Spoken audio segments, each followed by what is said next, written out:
मिश्रा आप सभी का टेक लर्नर्स के यूट्यूब चैनल पे स्वागत और अभिनंदन करता हूं। दोस्तों आज ईवीएस का प्रैक्टिस सेट नंबर 14 लेके आया हूं, जो कि आपके सीटेट एग्जाम के दृष्टि से दोस्तों अति महत्वपूर्ण है ही। इसके अलावा जो आपका बीपीएससी एग्जाम होने वाला है, जिसमें सीटेट से रिलेटेड प्रश्न पूछे जाएंगे, उसके लिए भी दोस्तों बहुत ही ज़्यादा महत्वपूर्ण क्लास है। सिर्फ आपको क्या करना है दोस्तों, वीडियो को शेयर करना है और लाइक करना है दोस्तों। और आपको दोस्तों जब तक आपका एग्जाम नहीं हो जाता तब तक आपको फ्री में ईवीएस की तैयारी दोस्तों करवाई जाएगी, बिल्कुल फ्री है दोस्तों। सिर्फ आपको चैनल को सब्सक्राइब करना है और वीडियो को शेयर करना है। चलिए स्टार्ट करते हैं आज की क्लास का पहला प्रश्न।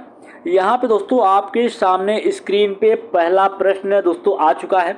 इस पहले प्रश्न में देखिए क्या पूछा जा रहा है कि डॉग फिश जो मछली होती है, डॉग फिश का निवास स्थान कहाँ पे होता है। तो सबसे पहले आप जान लीजिए कि डॉग फिश जो है वो होता क्या है। तो डॉग फिश एक क्या है, एक मछली होती है। क्या होती है? एक मछली होती है और इसका निवास स्थान कहाँ पे होता है? इसका निवास स्थान समुद्र होता है। क्या होता है? समुद्र में निवास करती है। और इसके बारे में और जान लीजिए दोस्तों कि सर्दियों में यह जो होती है, जो डॉग फिश मछली होती है, सर्दियों में यह गहरे समुद्र में रहती है, जहां यह ज़्यादा नहीं खा पाती। मतलब कहने का मतलब है कि समुद्र में एकदम गहराई में रहती है और जहाँ पे वो ज़्यादा खा पी नहीं पाती। जबकि गर्मियों में यह तटीय गर्म पानी में रहती है, जहाँ यह छोटे शार्क इसका जो शिकार होता है दोस्तों, इस मछली का छोटा शार्क या बौनी मछली अन्य समुद्री जानवरों को ये खाता है। ठीक है, तो इस प्रश्न का जो राइट जवाब है कि डॉग फिश का निवास स्थान कहाँ पे है। तो डॉग फिश का निवास स्थान क्या है? समुद्र है, जो कि गर्मियों के समय में, गर्मी के समय में तटीय क्षेत्रों पे आ जाता है, मतलब बाहर की तरफ किनारे पर आता है। ठीक है, जहाँ पे यह छोटे छोटे शार्क या जो बौनी मछलियाँ होती हैं उनका शिकार करके भोजन के रूप में ग्रहण करता है।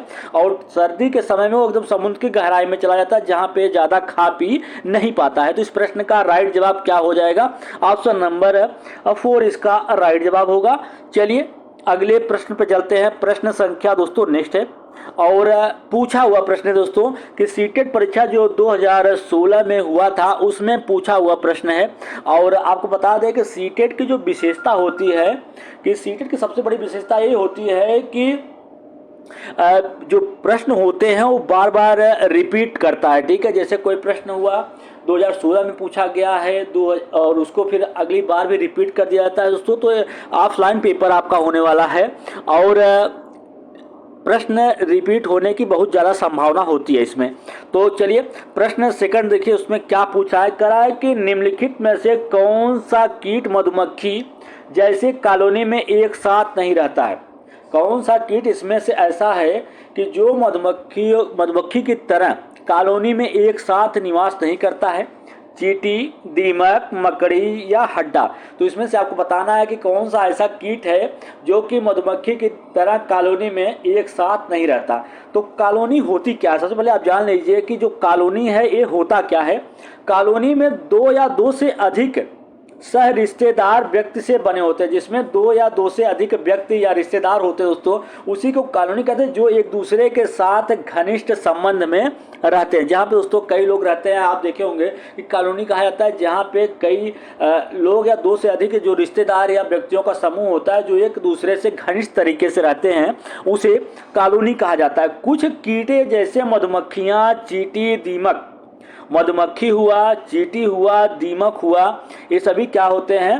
ये एक समूहों में रहते हैं जिन्हें कॉलोनी कहा जाता है। ठीक है, चींटी हुआ, दीमक हुआ, मधुमक्खी हुआ, ठीक है, हाड़ा हुआ, ये सभी क्या होते हैं कि एक साथ समूह में रहते हैं, इसी कारण जिन्हें क्या कहा जाता है? कॉलोनी कहा जाता है। ठीक है, तो आप जान लीजिए दोस्तों कि जो मधुमक्खी होती है इसकी विशेषता आप जान लीजिए। और इस प्रश्न का राइट जवाब क्या हो जाएगा?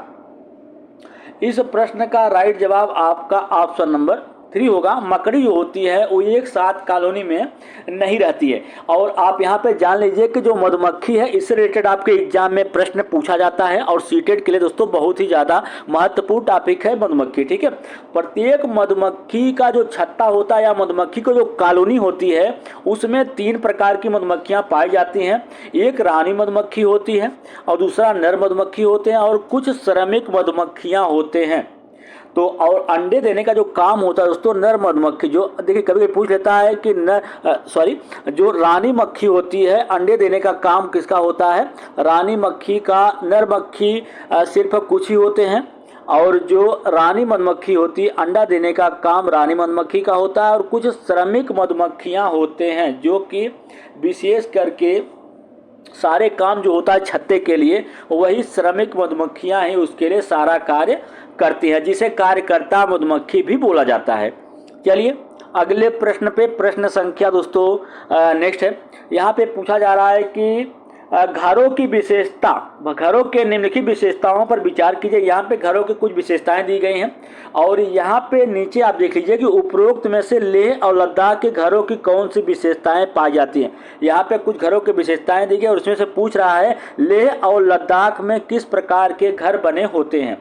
तो सबसे पहले दोस्तों आप जान लीजिए कि जो लेह और लद्दाख के घर होते हैं वो कैसे बने होते हैं। लेह और लद्दाख के जो घर होते हैं उसमें घरों में 2 मंजिल होता है और भूतल जो मंजिल होता है नीचे का जो होता है भूतला जिसको बोला जाता है उसमें कोई खिड़की नहीं होती है। जबकि भूतल का प्रयोग जानवरों के लिए और आवश्यकता की जो चीज़ें होती हैं उनको रखने के लिए इसका उपयोग किया जाता है, ठीक है। और इसके अलावा छत उनके घर का सबसे अहम हिस्सा होता है। जो छत होता है उनके घर का सबसे अहम हिस्सा होता है। गर्मी के मौसम में कई लोग फलों और सब्जियों को छत पे सुखाते हैं, ठीक है, और सर्दियों के लिए उसे स्टोर करते हैं, क्योंकि दोस्तों सारी चीज़ें छत पे सुखाई जाती हैं, इसलिए छत जो होता है वो सबसे महत्वपूर्ण हिस्सा होता है, ठीक है।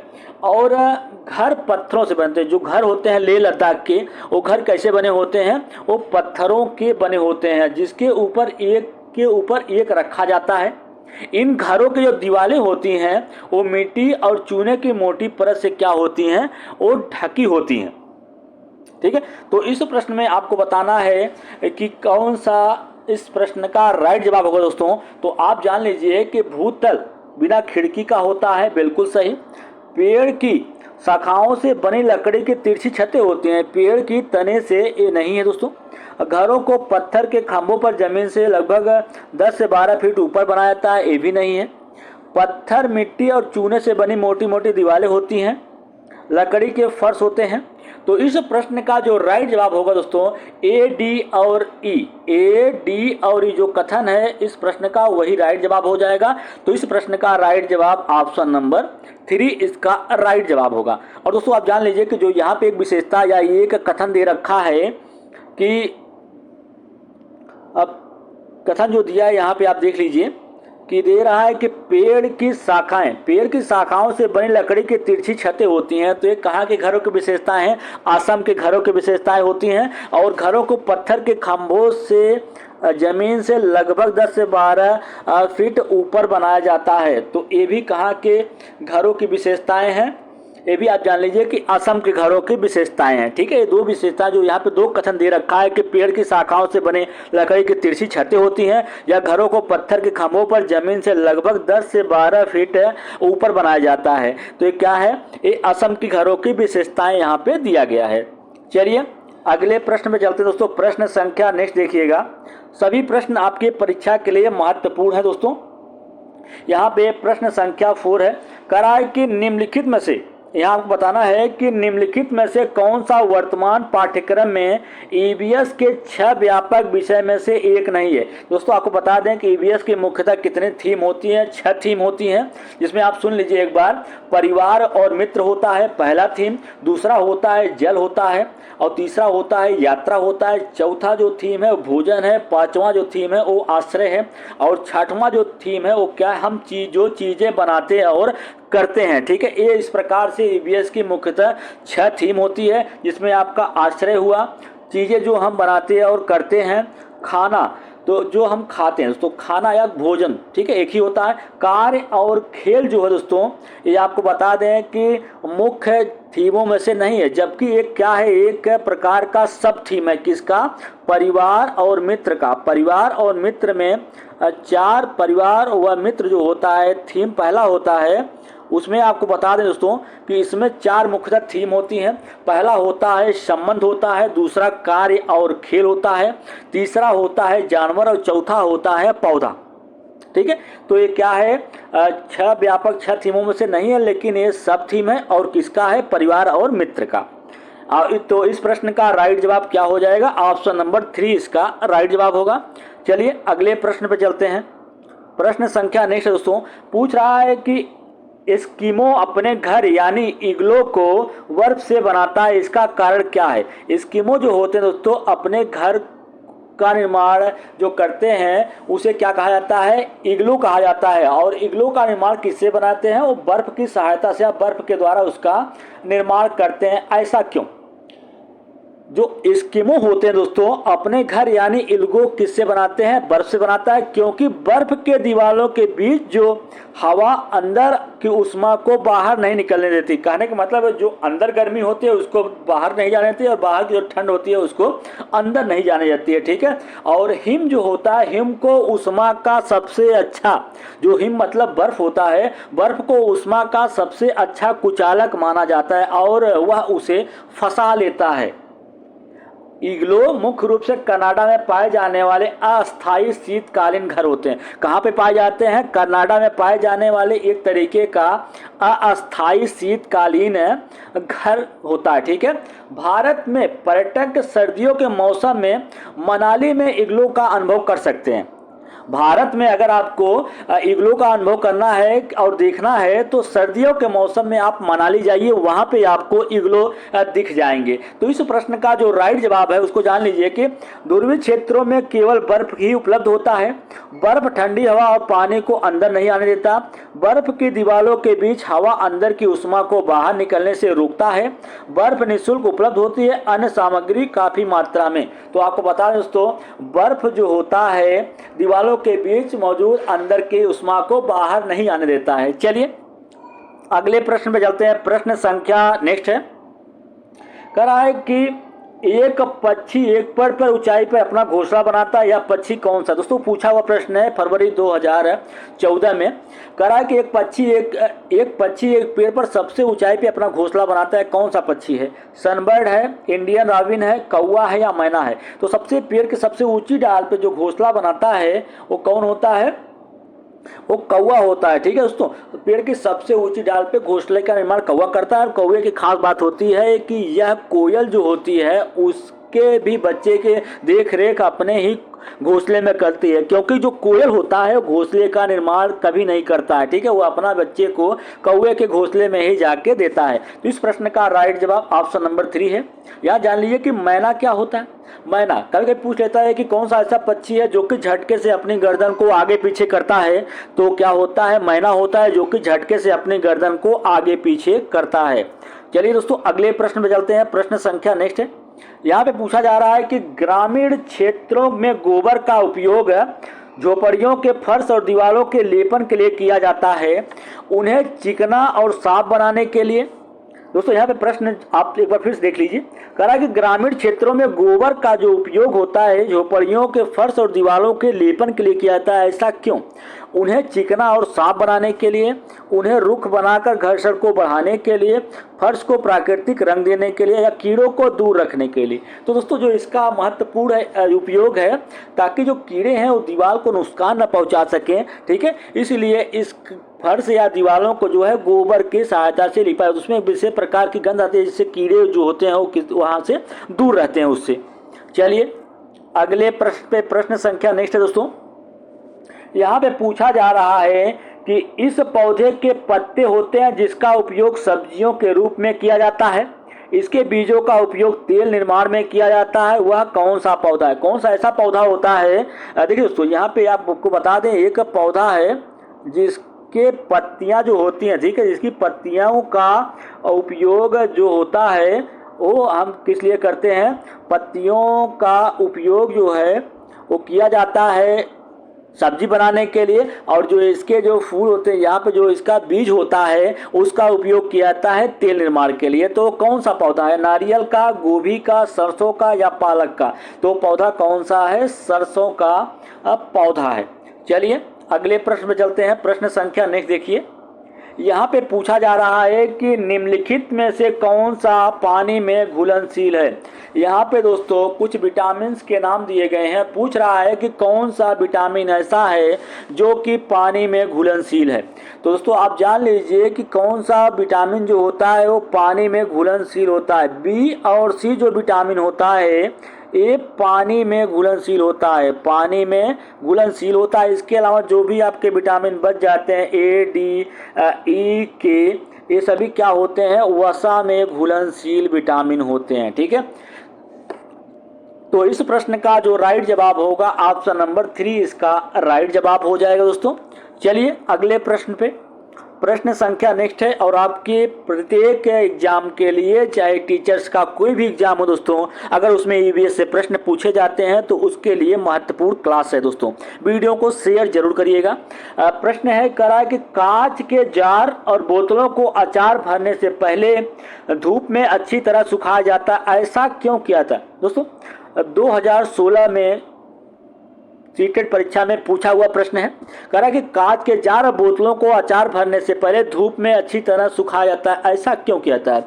उनमें से धूल को हटाने के लिए, नमी को पूरी तरीके से दूर करने के लिए, अचार को स्वादिष्ट बनाने के लिए, उनका तापमान बढ़ाने के लिए। तो कांच के जार और बोतलों को अचार भरने से पहले धूप में अच्छी तरह इसलिए सुखाया जाता है ताकि जो कांच का ज्वार है उसमें से जो नमी होती है जो कि अचार को नुकसान पहुंचा सकती है या जिसकी वजह से अचार खराब हो सकता है, उस नमी को पूरी तरीके से दूर करने के लिए ही ऐसा किया जाता है। तो इस प्रश्न का राइट जवाब ऑप्शन नंबर 2 है।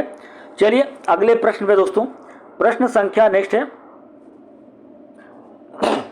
यहाँ पे पूछा जा रहा है कि मच्छरों के प्रजनन की रोकथाम के लिए कई विधियां प्रस्तावित की गई हैं। निम्नलिखित में से वह विधि ज्ञात कीजिए जो कि मच्छरों के प्रजनन को नहीं रोकती है। दोस्तों मच्छरों के प्रजनन को रोकने के लिए कौन सी विधि इसमें से प्रयोग में नहीं लाई जा सकती? जैसे कूलर के पानी को सप्ताह में कम से कम 2 बार बदल देंगे तो उससे जो मच्छरों का प्रजनन होता है वो नहीं होगा। ठीक है, वो रुक जाता है। ठीक है, तो तालाब और पानी इकट्ठा होने वाले स्थानों में मछली डालें जो कि मच्छरों के लार्वा को खा जाती है, तो इस प्रकार से भी उनका प्रजनन जो हो वो नहीं हो पाएगा। मच्छरदानी का उपयोग, दोस्तों मच्छरदानी का उपयोग सिर्फ मच्छरों से बचने के लिए प्रयोग किया जाता है, न कि उसके प्रजनन को रोकने के लिए। तो इस प्रश्न का राइट जवाब ऑप्शन नंबर 3 हो जाएगा। चलिए अगले प्रश्न पे, प्रश्न संख्या नेक्स्ट है। करा है कि निम्नलिखित में से कौन सा मैच खाद्य संरक्षण का सही तरीका नहीं है? तो इसमें से पूछ रहा है कि कौन सा मैच इसमें से दिया गया है जो कि खाद्य संरक्षण का, खाद्य पदार्थों को सुरक्षित रखने का सही तरीका नहीं है। आलू के चिप्स, दोस्तों अगर खाद्य पदार्थों को सुरक्षित रखना, जैसे आलू को अगर लंबे समय तक सुरक्षित रखना है तो उसका हम चिप्स बना के रखेंगे। आलू का चिप्स बिल्कुल सही है। और सेब का जाम, सेब जो है उससे जाम बना देंगे ताकि वो काफ़ी समय तक सुरक्षित रहे, ये भी सही है। और कच्चा आम का अचार बना दिया जाएगा, बिल्कुल सही। दोस्तों दूध से पनीर, यही आपका जो मैच है वो गलत है, क्योंकि दूध से आप पनीर बना देंगे तो ज़्यादा दिन तक टिकेगा नहीं, सिर्फ 1-2 दिन से ज़्यादा वो नहीं टिक पाएगा, खराब हो जाएगा। चलिए अगले प्रश्न पे, प्रश्न संख्या नेक्स्ट है, इसको देखिएगा। कह रहा है कि निम्नलिखित में से कौन सा बीज नहीं है? इसमें से कौन सा बीज नहीं है? दोस्तों बहुत ही अच्छा प्रश्न है। इसमें से कौन सा बीज नहीं है? शतपुष्पा, गेहूं, काली मिर्च या सागो या साबूदाना। तो इसमें से कह रहा है कि कौन सा बीज नहीं है। तो दोस्तों आपको बता दें कि इसमें जो काली मिर्च है, काली मिर्च क्या है? बीज नहीं है।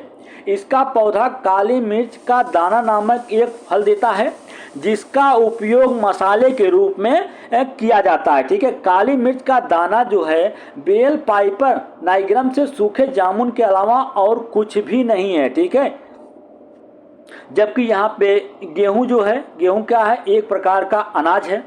और सागो या साबूदाना को बीजों से प्राप्त किया जाता है, कहा जाता है ना बीज नहीं, लेकिन जबकि आपका साबूदाना जो है वो क्या है? एक बीज है। गेहूं क्या है? एक अनाज है। चलिए दोस्तों अगले प्रश्न पर चलते हैं। प्रश्न संख्या नेक्स्ट है। यहाँ पे एक प्रश्न दिया गया, इसमें पूछ रहा है कि रजत ने अपने दोस्त से कहा कि मैं नहीं खेल सकता क्योंकि मैं बुखार से पीड़ित हूँ, मैं कपकपी, बुखार और सिर दर्द से गुजर रहा हूँ और अंत में पसीना आ जाता है मुझे। अब मेरे रक्त परीक्षण की जांच के बाद डॉक्टर ने मुझे एक कड़वी दवा दी है।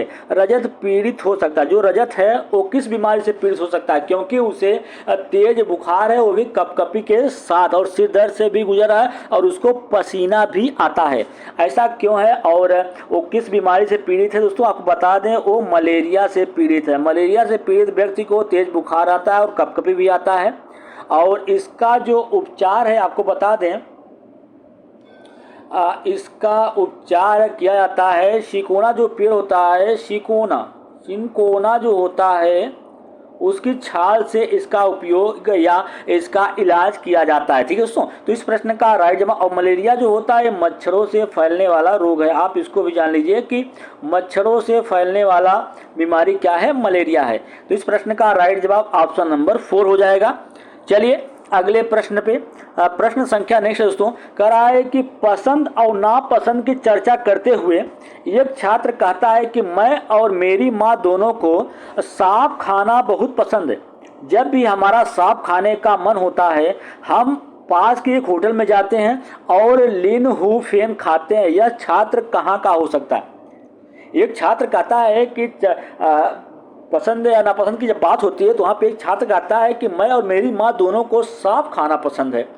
जब हमको सांप खाने का मन होता है तो हम पास के एक होटल में जाते हैं और वहाँ पे एक लिन हु फेन खाते हैं। तो वह कहाँ का है? तो आप जान लीजिए दोस्तों कहाँ का है? हांगकांग का रहने वाला है, क्योंकि हांगकांग जो व्यक्ति होते हैं वो सांप खाना पसंद करते हैं। अब यही दोस्तों आप जान लीजिए कि जो असम का व्यक्ति है, असम का रहने वाला है, वह क्या खाना पसंद करेगा। तो जो असम के व्यक्ति होते हैं वो चावल और पाइके पीला या अचार, जिसको अचार बोला जाता है, चावल अचार और बैम्बू सूट जो होता है इसको खाना पसंद करते हैं। इसके अलावा आपको बता दें बाजरा या चावल के जो बियर होती है उसको भी पीना पसंद करते हैं असम के जो लोग होते हैं। ठीक है, और आप जान लीजिए कभी कभी पूछ लेता है कि जो गोवा के लोग हैं, गोवा वाले जो हैं वो क्या खाना पसंद करते हैं? तो नारियल के तेल में पकाई गई समुद्री मछली खाना पसंद करते हैं गोवा के लोग। और जब बात आ जाती है जम्मू कश्मीर की, तो जम्मू कश्मीर के जो व्यक्ति होते हैं वो सरसों के तेल में पकाई हुई मछली खाना पसंद करते हैं। ठीक है, और जो केरल के व्यक्ति होते हैं वो नारियल के तेल से बनी किसी भी प्रकार की नारियल के तेल से बनी सब्जी खाना पसंद करते हैं, जिसे बोला जाता है टेपे कोया और नारियल। ठीक है, चलिए दोस्तों अगले प्रश्न पे चलते हैं। प्रश्न संख्या नेक्स्ट है और आज की क्लास का लास्ट प्रश्न है दोस्तों। यहाँ पे पूछा जा रहा है कि निम्नलिखित में से मच्छरों से होने वाले रोगों का एक समूह है, उसको चयन करना है आपको। तो यहाँ पे मलेरिया, डेंगू, हैजा दिया है। मलेरिया, चिकनगुनिया, आंत ज्वार, डेंगू, मलेरिया, चिकनगुनिया, मलेरिया, हैजा, आंत ज्वार। तो दोस्तों आपको बता दें, इसमें से आपको बताना है कि कौन सा ऐसा समूह है रोगों का जो कि मच्छरों के द्वारा फैलता है। तो आपको बता दें कि जो ऑप्शन नंबर 3 है, डेंगू, मलेरिया और चिकनगुनिया, तीनों ही जो बीमारियां हैं वो मच्छरों के काटने से फैलती हैं। तो आप जान लीजिए कि जो डेंगू बीमारी होती है मादा एडीज जो मच्छर होता है उसके द्वारा फैलता है। जो डेंगू बीमारी होती है वो मादा एडीज मच्छर जो होता है उसके द्वारा फैलता है डेंगू बीमारी। और इसका लक्षण क्या होता है? इसमें उल्टी होता है, दर्द होता है, ठीक है, और दाने पड़ जाते हैं।